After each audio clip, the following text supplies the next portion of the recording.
Vanessa. Teman-teman sudah baca buku apa aja hari ini? Nah, pada video kali ini saya akan mengulas salah satu buku dari salah satu penulis idola saya, penulis laki-laki yang besar di Sumatera Barat, dan bisa dikategorikan bahwa setiap karya yang diterbitkan oleh penulis ini sangat dekat dengan milenial atau remaja seperti itu. Siapa lagi kalau bukan Boy Chandra. Nah, jadi buku Trauma ini mengisahkan sosok perempuan yang masih remaja, duduk di bangku SMA bernama Kimara, di mana dia tinggal berdua bersama ibunya. Sejak kecil Kimara ditinggalkan oleh ayahnya. Nah, ayahnya ini tidak menjenguk, tidak membiayai dia, kemudian tidak pernah menemui dia sebelumnya, dan hal tersebut membuat dia sedikit trauma dengan laki-laki. Namun ketika sudah SMA, dia mencoba untuk membuka hati, bertemu dengan laki-laki, jatuh cinta, dan hal tersebut terjadi berulang. Dia jatuh cinta dengan beberapa laki-laki. Kalau kita membaca bukunya, kita akan sedikit terbawa emosi mungkin, karena dengan mudahnya Kimara membuka hati dengan beberapa laki-laki, dan pada akhirnya laki-laki tersebut juga istilahnya meninggalkan dia. Jalinan kisah cinta mereka akhirnya putus, dan trauma-trauma dengan laki-laki tersebut, kesedihan-kesedihan yang istilahnya sudah terjadi berulang, membuat Kimara sudah tidak mau berhubungan dengan laki-laki. Dia sudah terlalu lelah dengan laki-laki, ditambah dengan ayahnya yang ketika pulang membawa adik tirinya tanpa sepengetahuan dia dan ingin tinggal bersama dia kembali, padahal dia sudah mencoba untuk membalut luka-lukanya dari laki-laki yang istilahnya singgah hanya untuk menyakiti Kimara ini. Nah, itu tadi sedikit gambaran mengenai buku atau novel Trauma ini, bagaimana sosok trauma yang dihadapi oleh Kimara, dan patah hati tersebut juga membuat dia semakin produktif untuk menulis. Dan di usia muda dia sudah menerbitkan beberapa buku, menjalani kehidupan sebagai seorang penulis. Lika-likunya dia dihadapkan dengan berbagai persoalan yang menghadang. Namun meskipun dia trauma dengan laki-laki, tidak menjadi pemutus dia untuk berhenti menulis. Bahkan dengan trauma-trauma tersebut menjadikan berbagai inspirasi datang di kepala dia dan kemudian diabadikan menjadi sebuah tulisan seperti itu. Itu luar biasanya dari sosok Kimara ini. Nah, kalau kita berbicara mengenai bagaimana trauma dikemas dalam buku ini, memang kita tahu bahwasanya Boy Chandra ini sosok penulis milenial, dimana biasanya kalau kita berkaca pada karya-karyanya yang lain, Boy Chandra ini dekat sekali dengan cerita-cerita percintaan, persahabatan, kemudian juga kesakitan-kesakitan istilahnya yang seperti itulah. Jadi untuk trauma ini sendiri, kalau teman-teman sering membaca di aplikasi aplikasi Wattpad atau aplikasi-aplikasi serupa, mungkin tidak akan asing dengan cerita yang serupa, namun dengan tokoh yang berbeda seperti itu.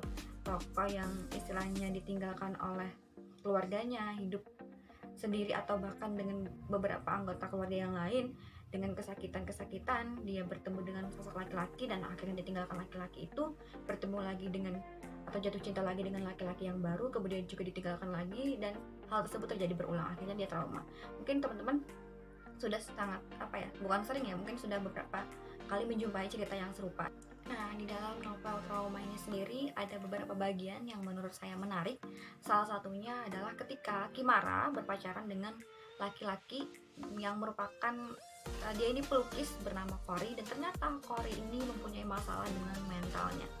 Nah, lalu kesakitan-kesakitan yang dialami oleh Kimara tadi yang akhirnya mengantarkan Kimara menjadi sosok yang istilahnya tegar, namun dia sudah tidak ingin menjalin hubungan seperti itu sampai akhir. Nanti teman-teman silahkan jika tertarik baca buku ini, Trauma ini.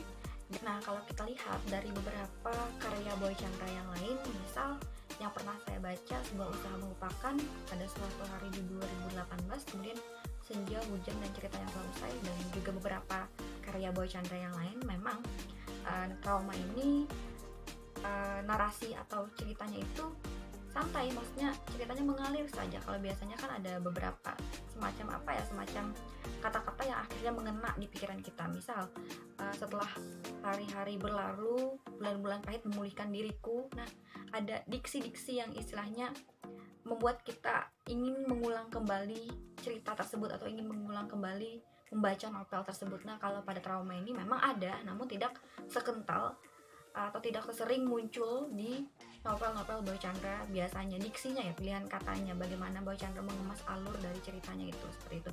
Bagaimana Boy Chandra mengemas setiap akhiran dari kalimat yang dia tuliskan, seperti itu. Nah, kalau berbicara mengenai trauma ini sendiri, memang ceritanya sederhana, ada konflik yang memang menarik perhatian kita, namun tentunya trauma ini bisa kita temukan ceritanya di cerita-cerita atau novel-novel yang lain, namun dengan tokoh yang berbeda, seperti itu. Karena mungkin tokohnya juga perempuan. Kemudian juga kalau biasanya saya membaca buku Boy Chandra itu seperti membaca bagaimana sosok Boy Chandra di masa lalu. Jadi semacam buku tersebut mengisahkan bagaimana kehidupan Boy Chandra, seperti itu. Kalau di sini memang karena tokohnya perempuan juga, mungkin yang akhirnya membuat saya sedikit tidak bisa menemukan karakter atau sosok Boy Chandra di dalamnya, seperti itu. Keseluruhan buku trauma ini menarik untuk dibaca, dan alur atau konflik di dalamnya sangat dekat dengan cerita-cerita remaja tentang persahabatan, percintaan, kemudian bagaimana sosok Kimara jatuh dan kemudian dia berusaha untuk bangkit, dan ada motivasi di dalamnya bahwasanya seterpuruk-terpuruknya kita harus bangkit dan kita harus fokus dengan apa yang kita kerjakan. Dan di sini Kimara diceritakan sebagai sosok seorang penulis, seperti itu, penulis yang lumayan sukses, dia sudah menerbitkan beberapa buku. Nah, itu saja ulasan saya mengenai buku trauma yang ditulis oleh Boy Chandra, dan mungkin pada video berikutnya saya akan mengulas kembali mengenai buku Boy Chandra dengan judul yang berbeda. Nah, untuk teman-teman jangan lupa untuk membaca. Jika kalian ingin membeli buku, baik itu dari penulis Banua, penulis daerah kita, atau penulis nasional, pastikan membeli buku originalnya, buku aslinya. Jangan beli buku bajakan, karena dengan hal tersebut, jika kita membeli buku bajakan, artinya kita mematikan secara perlahan para penulis-penulis ini. Kalau kita membeli buku originalnya, kita telah membuat para penulis di Indonesia khususnya secara umum seperti itu, agar tetap hidup dalam tanda kutip dan terus berkembang. Nah, itu tadi video ulasan dari saya. Nantikan video ulasan berikutnya. Dan untuk teman-teman, jangan berhenti untuk terus menebarkan virus-virus literasi. Literasi tidak hanya tentang baca tulis dan berhitung, namun juga literasi media dan literasi teknologi, juga literasi-literasi yang lainnya. Sampai jumpa.